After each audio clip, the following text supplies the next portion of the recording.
Penutupan pemerintahan Amerika Serikat telah memasuki hari ke-35 pada Selasa, 4 November 2025, menyamai rekor penutupan terlama yang pernah terjadi pada masa jabatan pertama Presiden Donald Trump. Kondisi ini menimbulkan kekhawatiran akan terjadinya kekacauan di bandara menjelang salah satu periode perjalanan tersibuk tahun ini, yakni libur Thanksgiving pada 27 November.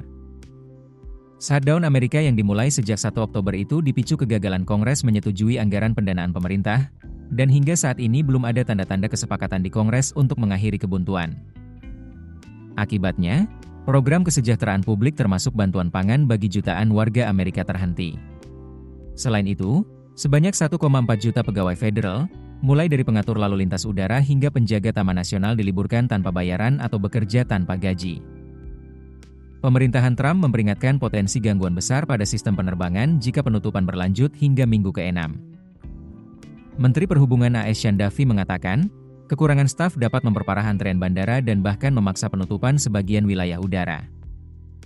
Jika minggu depan belum juga ada kesepakatan, Partai Demokrat harus siap menghadapi kekacauan massal. Sebab, akan terjadi penundaan penerbangan besar-besaran, pembatalan, dan mungkin penutupan ruang udara karena kekurangan pengatur lalu lintas. Asosiasi Otomotif AAA memperkirakan sekitar 5,8 juta orang akan melakukan perjalanan udara domestik selama libur Thanksgiving pada 27 November. Lebih dari 60.000 petugas administrasi keamanan transportasi dan pengatur lalu lintas udara kini bekerja tanpa bayaran. Gedung Putih memperingatkan, meningkatnya ketidakhadiran pegawai dapat memicu antrean panjang di bandara, sebagaimana terjadi pada 2019 ketika banyak pekerja memutuskan tidak masuk kerja tanpa bayaran. Situasi serupa kala itu menjadi alasan Trump mengakhiri shutdown terpanjang dalam sejarah. Sejumlah anggota parlemen berharap hasil pemilihan lokal di New York, Virginia, New Jersey, dan California pada Selasa dapat memberi dorongan politik untuk mengakhiri kebuntuan di Kongres. Namun, hingga kini kedua kubu masih bersikukuh pada isu utama, yaitu anggaran untuk subsidi perawatan kesehatan.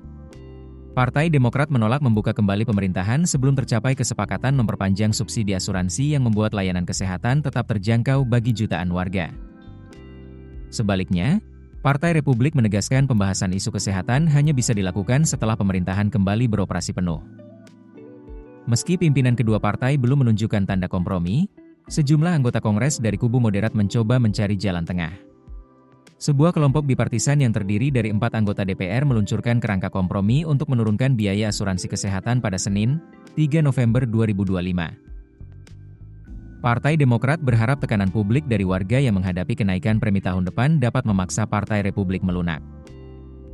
Namun, Trump menegaskan tak akan bernegosiasi di bawah tekanan. Ia bahkan mengancam akan melakukan pemutusan hubungan kerja massal terhadap pegawai federal dan memanfaatkan situasi shutdown untuk menekan program-program progresif. Keputusan bisnis terbaik datang dari data, bukan tebakan. Mudah berlangganan Business Insight dengan subscribe with Google.